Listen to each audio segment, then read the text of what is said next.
ধানমন্ডি লেকে কালো ছায়া। আসসালামু আলাইকুম, নতুন এপিসোডে আপনাদের স্বাগত। ঢাকার ব্যস্ত শহরের মাঝখানে অবস্থিত ধানমন্ডি লেক। দিনে এখানে মানুষের ভিড়, হাঁটাহাঁটি, আড্ডা আর ছবি তোলার উৎসব লেগেই থাকে। কিন্তু এলাকা পুরনো বাসিন্দারা জানে, লেকের কিছু অংশ আছে যেখানে গভীর রাতে কেউ যেতে চায় না। অনেকে বলে রাত 12টার পর লেকের পানিতে এমন কিছু দেখা যায় যা মানুষের চোখে পড়ার কথা না। 2025 সালের শীতের এক রাত নাফিস, রিদওয়ান, তানভীর আর শাওন 4 বন্ধু সিদ্ধান্ত নিল ইউটিউবের জন্য ধানমন্ডি লেকের রহস্য একটা ভিডিও বানাবে বলে। তারা রাত 11টার দিকে ক্যামেরা, ট্রাইপড আর টর্চ নিয়ে লেকের দিকে রওনা দিল। প্রথম 1 ঘন্টা সব কিছু স্বাভাবিক ছিল। তারা ভিডিও করছিল, মজা করছিল, দর্শকদের জন্য নানা গল্প বলছিল।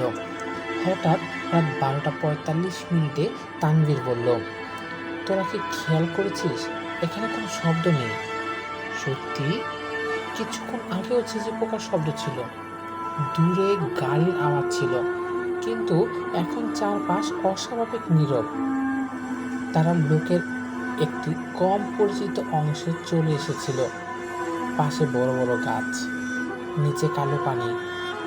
স্টিল লাইটের আলো ঠিক মতো পাচ্ছিল না। হঠাৎ শাওন ক্যামেরার স্ক্রিনের দিকে তাকিয়ে চিৎকার করে উঠল, এটা কি? সবাই স্ক্রিনের দিকে তাকালো। লেকের ওপারে একটা কালো অবজয় দাঁড়িয়ে আছে, মানুষের মতো দেখতে, কিন্তু অস্বাভাবিক লম্বা। তারা মাথা তুলে বাস্তবে তাকালো, কিছুই নেই, কিন্তু ক্যামেরার স্ক্রিনে এখনো অবয়টা দেখা যাচ্ছে। স্থির হয়ে দাঁড়িয়ে আছে। নাফিস হেসে বলল, ক্যামেরার রিচ হবে, কিন্তু তার গলায় আত্মবিশ্বাস ছিল না।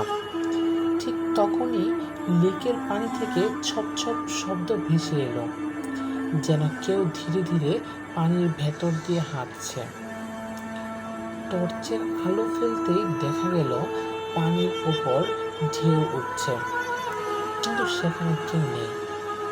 হঠাৎ তাদের ক্যামেরা নিজে নিজে বন্ধ হয়ে গেল, মোবাইলের নেটওয়ার্ক উধাও। 4 জনের শরীর কাঁপতে শুরু করলো। তারপর তারা শুনতে পেল একজন নারী কাঁদছে দূরে কোথাও, খুব ধীরে ধীরে, খুব বিষণ্ণভাবে কান্না করছে। শব্দটা লেকের মাঝখান থেকে আসছিল। রিদওয়ান বলল, কেউ বিপদে পড়ছে নাকি? কিন্তু নাফিসের মনে হচ্ছিল কিছু একটা ঠিক নেই। কান্নার শব্দটা অদ্ভুত, যেন একই বাক্য বারবার ব্যবহার হচ্ছে। তারা একটু কাছে যেতেই শব্দটা পরিষ্কার হলো। নারীর কণ্ঠে বলছে, আমাকে বাঁচাও, আমাকে বাঁচাও। শাওন টর্চের আলো ফেলতেই সবার বুক কেঁপে উঠল। লেকের মাঝখানে একজন নারী দাঁড়িয়ে আছে পানির উপর। তার লম্বা চুল মুখ ঢেকে রেখেছে, সাদা পোশাক ভিজে শরীরের সাথে লেগে আছে। 4 জনই ভয়ে স্থির। হঠাৎ নারীটি মাথা তুলল, আর মুহূর্তের মধ্যে তার মুখের জায়গায় দেখা গেল শুধু কালো অন্ধকার, কোনো চোখ নেই, কোনো মুখ নেই। তারপর সে ধীরে ধীরে তাদের দিকে এগোতে শুরু করলো। পানির উপর দিয়েই। নাফিস চিৎকার করলো, আর সবাই মিলে দৌড় দিল। 4 জন প্রাণপণে দৌড়াতে শুরু করলো, কিন্তু যতই দৌড়ায় মনে হচ্ছিল রাস্তা শেষ হচ্ছে না। হঠাৎ তানভীর পিছনে তাকিয়ে চিৎকার করে উঠল, নারীটি এখন তাদের ঠিক পেছনে। অসম্ভব দ্রুত গতিতে সে এগিয়ে আসছে। তারা একটা ব্রিজের ওপর উঠে পড়ল। সেখানে এসে হঠাৎ সব কিছু থেমে গেল। কান্নার শব্দ নেই, পায়ের শব্দ নেই। পিছনে তাকিয়ে তারা দেখল কেউ নেই, শুধু লেকের কালো পানি। কাঁপতে কাঁপতে তারা বাসায় ফিরে গেল। পরদিন সকালে ভিডিওর ফুটেজ দেখতে বসে সবাই স্তব্ধ হয়ে গেল। ভিডিও ভিডিওর শেষ অংশে কয়েক সেকেন্ডের জন্য সেই নারীকে দেখা যাচ্ছে, কিন্তু আরো ভয়ঙ্কর বিষয় ছিল ভিডিওটিতে নারীর ক্যামেরার দিকে তাকিয়েছিল আর মুখের অন্ধকারের ভেতরে দুটি জ্বলজ্বলে চোখ দেখা যাচ্ছিল।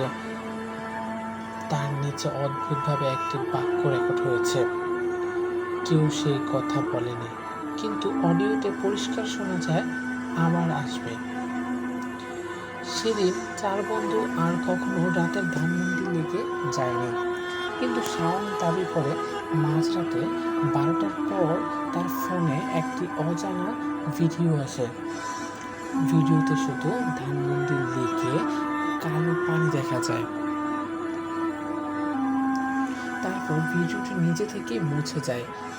আজও নাকি ধানমন্ডি লেকের কিছু নির্জন অংশে গভীর রাতে গেলে সেখানে কান্না শোনা যায়, আর কেউ যদি সেই শব্দ অনুসরণ করে লেকের কিনারায় পৌঁছে যায় তাহলে হয়তো সে আর কখনো আগের মতো ফিরে আসে না।